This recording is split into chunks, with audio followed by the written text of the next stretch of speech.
ఒక అడవికి దగ్గరలో ఒక అందమైన ఇల్లు ఉండేది.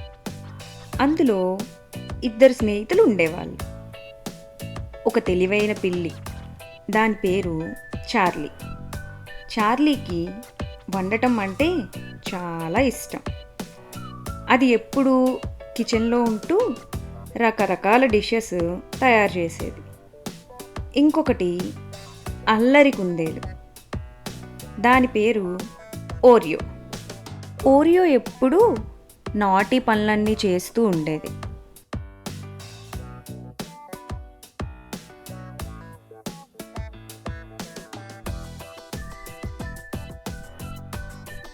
తన అల్లరి పనుల వల్ల చార్లీకి ఒక్కోసారి కోపం బాగా వచ్చేది. కానీ చార్లీకి ఓరియో అంటే చాలా ఇష్టం. దానివల్ల ఓరియోని ఎప్పుడూ ఏమనేది కాదు.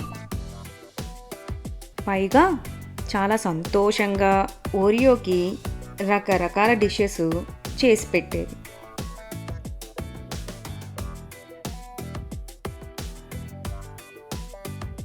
ఇలా ఉండగా ఒకరోజు చార్లీ వంట చేద్దామని కిచెన్లో వెజిటేబుల్స్ కట్ చేస్తుంది. ఈలోగా అటుగా వచ్చిన ఓరియో తన అల్లరి పనుల వల్ల వెజిటేబుల్స్ అన్నింటినీ కింద పడేసింది. చార్లీ మాత్రం ఏమాత్రం కోప్పడకుండా వెజిటేబుల్స్ అన్నీ మళ్ళీ బౌల్లోకి ఎత్తుకొని నీట్గా వాష్ చేసి వంట చేసింది.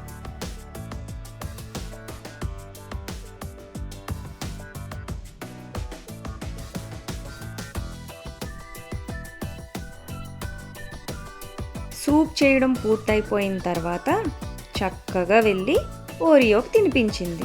ఇలా వాళ్ళిద్దరూ ఎప్పుడూ కలిసిమెలిసి చక్కగా ఇంట్లో ఉండేవాళ్ళు. ఇద్దరూ ఎప్పుడూ ఒకే బెడ్ మీద పడుకునేవాళ్ళు. ఒకరోజు రాత్రి చార్లీకి ఒక ఆలోచన వచ్చింది. తను వంట బాగా చేయడం వల్ల ఒక రెస్టారెంట్ ఓపెన్ చేద్దామని ఓరియోతో చెప్పింది. ఓరియో తాను కూడా చార్లీకి హెల్ప్ చేస్తానని చెప్పింది. కానీ ఎప్పుడూ అల్లరి పనులు చేసే ఓరియోతో రెస్టారెంట్ పని ఎంతవరకు సాధ్యమవుతుందో మనం చూడాల్సిందే.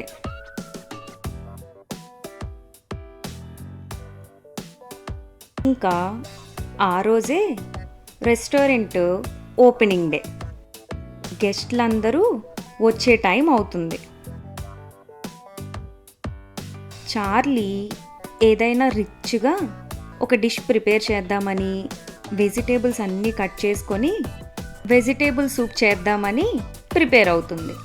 ఓరియో చార్లీతో నేను పిజ్జా చేస్తానని చెప్పింది.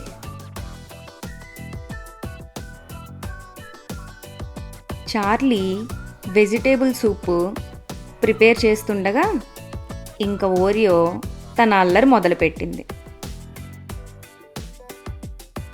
అంతే, పక్కనే ఉన్న తేనె బాటిల్ని తీసుకెళ్ళి సూప్లో తేనె పోసేసింది. అప్పటికే గెస్ట్లు వచ్చే టైం అయిపోవడంతో ఇంక ఇద్దరు కలిపి పిజ్జా చేద్దామని డిసైడ్ అయిపోయారు. పిజ్జా కోసం బేస్ ప్రిపేర్ చేసిన తర్వాత వెజిటేబుల్స్ అన్నీ దాని మీద వేశారు. ఇంకా లాస్ట్లో చీజ్ వేసే టైంకి చార్లీ వచ్చి దాని మీద బటర్ పోసింది. ఇంకా పిజ్జా కూడా పాడైపోయింది. కానీ అప్పటికే గెస్ట్లందరూ వచ్చేశారు.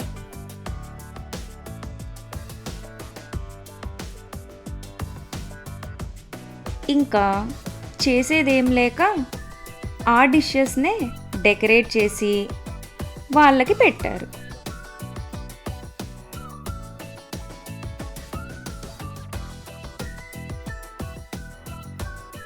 రెస్టారెంట్కి వచ్చిన కోతి, నక్క పిజ్జాని తిని చాలా బాగుందని పొగిడారు. ఇక జింక సూప్ సూపర్ అంటూ ఆకాశానికి ఎత్తింది. పక్కనే నిలబడి ఉన్న చార్లీ, ఓరియో ఒకరి ముఖం ఒకరు చూసుకొని నవ్వుకున్నారు.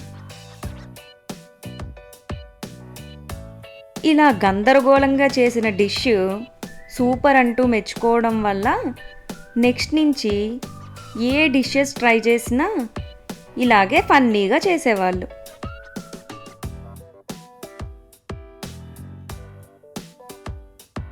దానితో వాళ్ళ రెస్టారెంటు చాలా ఫేమస్ అయిపోయింది.